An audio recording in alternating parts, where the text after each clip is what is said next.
There's big tension in Aso Rock because the APC-led government and the Tinubu government are blaming nnamdikanu and the IPOB for renewing his court drug case there in Washington. They are not happy. They are saying, why nnamdikanu? Why is it that the IPOB are wanting to renew his court case, and at the same time make sure that tomorrow will be his last day as the president of Nigeria? What's your take as regard? Why is it that the Tinubu government, don't forget that they also blame after Donald Trump bomb Sokoto, they blame the IPOB for pushing the agenda that they were genocidal killing in Nigeria? What's your take as regard? Blame Igbos for everything. There's nothing that will happen in Nigeria they don't blame Igbos. But now you can see that what Atiku actually started and spent over $1.2 million, using a lobbyist firm in America to unveil this man who has become a mystery to Nigeria. This man who worked with Buhari and the rest of them to bring Nigeria to where it is today. How come nnamdikanu and IPOB is involved in what is happening today? When the Atiku himself has come out clear to state that I'm the one who is pushing this narrative. The same thing they have been doing over and over and over and over again. Is it nnamdikanu that told you to got involved in drug in 90s in United States of America to the extent that you have to sacrifice $460,000 to escape a possible arrest at the end of the day? So you can see the narrative now that Bola Tinubu have seen that 21st of this month is definitely going to be his last day in Nigeria if Trump finally take decision. Yes, because the man said, okay, look at what happened. Ralimo, they went and lobbied. Ralimo, they sent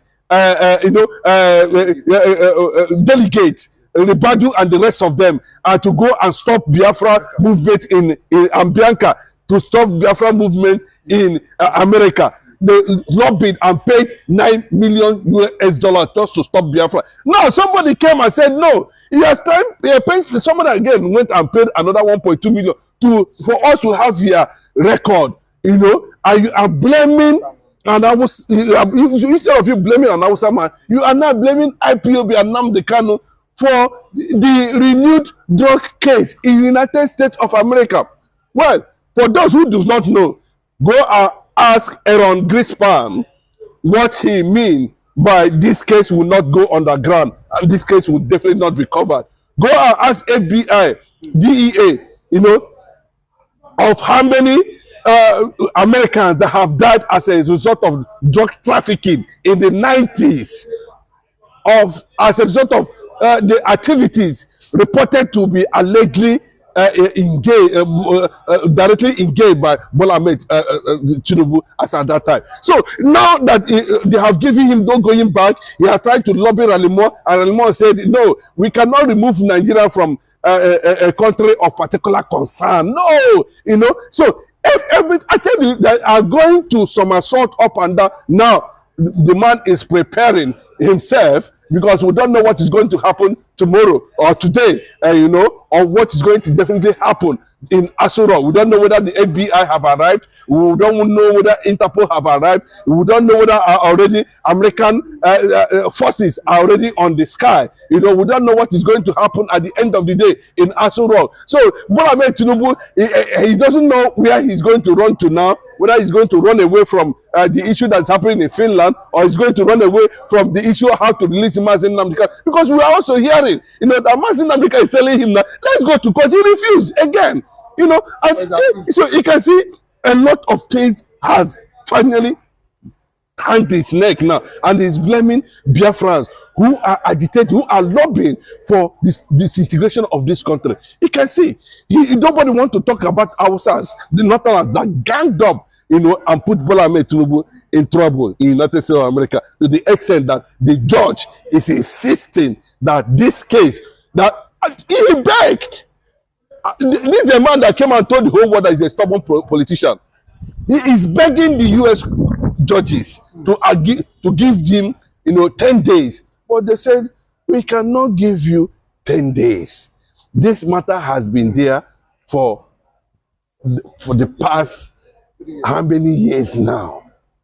And it is time to tell you that justice delayed is not justice denied. Then, what is expected that Bola Tinubu should deploy billions and billions of crude oil money to United States of America. Let us see what will happen at the end of the day. But the judge is saying, no, we are going to make it public. And let me tell you the consequences of it. Once this matter is made public, there is every possibility that Bola Ahmed Tinubu may be indicted. That is the fact. But the Yorubas are not happy as regards this move. They say IPO because I be nnamdikanu cause am again. Why would they want to blame Mazen Nnamdikanu? The Mazen Nnamdikanu is the one behind his drug ordeal. Some comment on social media where some Yorubas are saying the Igbos can never get Biafra and they can never become the president of Nigeria.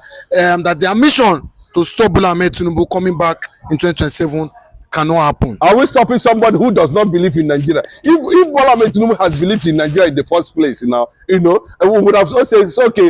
His position at this moment has credibility, but he does not believe in Nigeria. What he believes is that to see the entire Biafrans become an Islamic region. And that is the only thing he wants to see, and that is why he's busy, trying to see how he's going to silence the likes of Simon and Mazen Nnamdikanu at the end of the day, to the extent, that he is using Southeast governors and leaders, all of them, to see how they are going to. But the world has been exposed. This is not 1967. There's the internet. That's everything. All the barriers and jinx has been broken.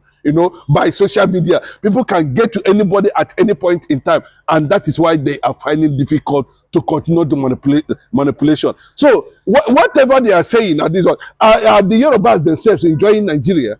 Could they come out and, if not nepotism, tribalism, and religion, they are factoring into whether it's a president or not, that have not actually done well? Then why are they not now talking about the Igbo people? They don't talk about the issue of infrastructure. There's no infrastructure. There's no federal government present in the eastern part of the country, and the people are saying, not even that we can build our nation, we can build our country to our own taste. What we want is a separation. So how is it a problem? How is it a problem? You don't have capacity to give us infrastructure, to give us leadership, and we are saying we have the capacity. Let us do it in our own way. It becomes a crime. It becomes an issue. Why will it become? Have you not seen nations and countries around the world that have gone their separate way? After a British system, colonial master said after 100 years you can go your separate way. It's no longer news. Then why are they insisting? It's because of, and the crude oil that has made Nigeria one as a nation today, is no longer relevant in the scheme of things. So I can tell you, the world is advancing technologically. As I'm talking to you, in Biafra land, we have one of the largest gas deposits in the world in Imo State.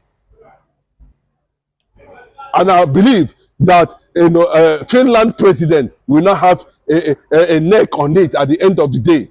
Even though they are going to be gas starved, Finland will not smell it. So, but that is not the issue. The issue on ground is that, why are they now blaming Mazen Nnamdikanu, IPOB, Biafrans in America, all over the world, over the renewed case of drug against the president? Well, they are crying because it's a very bad image, for the Yoruba people, that the president of from Yoruba land is, see, the same north they were working with, the same northern people, they believe they are working together to suppress and oppress the eastern Nigeria, are the one now putting them on the spotlight. This is the first time in the history of Nigeria where it is being reported that a certain president have a link with drug trafficking in America, to the extent he escaped and left $460,000 US.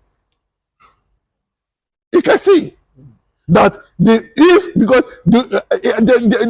North is ready for breakup. I can tell you that the northern Nigeria is ready for breakup. There's no two ways about it. The Yorubas does not want total breakup because they fear the consequences of it at the end of the day because of religion. They don't want to.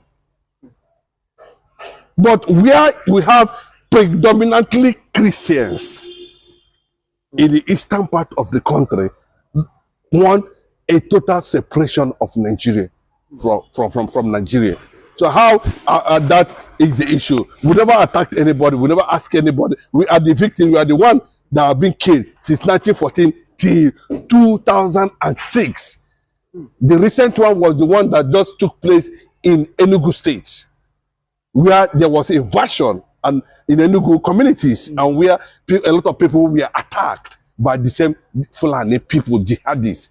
So, you understand that, we know that they are not really the target. The target of this is the Eastern Nigeria, the Biafran people. They are the target, and that is what is being done. But unfortunately, you can see that a mighty wave tsunami, that is likely going to totally collapse Asurok in a few days from now, starting from tomorrow. If it is made public, I think Bola Ahmed Tinubu might decide to, visit Venezuela, or possibly visit Nicolas Maduro at the end of the day. This is a drug-related But do you think Trump can replicate what he did in Venezuela, to Tinubu? Do you think that or Tinubu can show that invisibility that or that special? Yes, we are also hearing that he was invited to UN General Assembly in New York, where he is likely being reported to sit behind Donald Trump, so that he can be able to say, "Okay, please, as they go now, understand."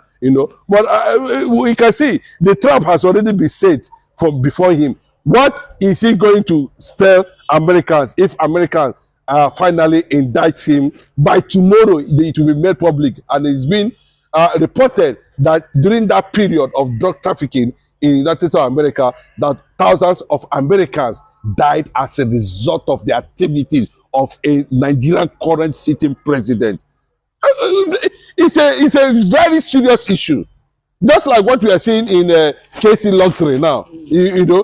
How would you now put that one, define that moment now, and which we can see that investigation seems to be going down, gradually on daily basis.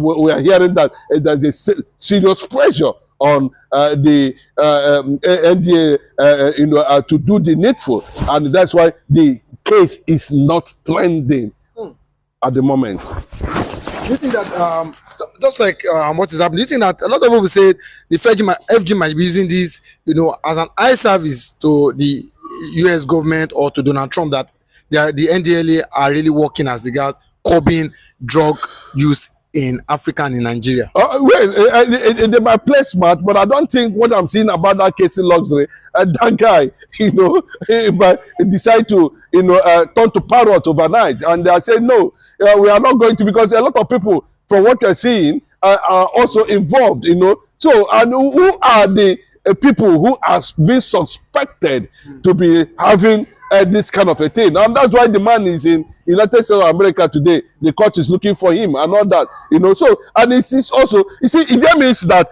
the American government are trying to expose, and let me tell you, it might not likely come from, remember we have the new FBI leadership now. We have drug enforcement agency now, DEA. A lot of them now, government have changed in America. Now, and these guys now, they brought in FBI are hardliners, considering the damage drug have done in the United States of America. One of the reasons when they went to Venezuela was the issue of drug, and now they are serious because it's possible that this Casey Luxury is linked to Nicolas Maduro. And if you look at it now, from that line now, you begin to link to other people and now people are praying that is it the reason why all of a sudden the judge is insisting that they are not going to allow Tinubu any other time, that he must face it today. And we're believing that when we wake up in the morning, we will not hear that there's any Venezuela treatment in Asurok. Okay, thank you.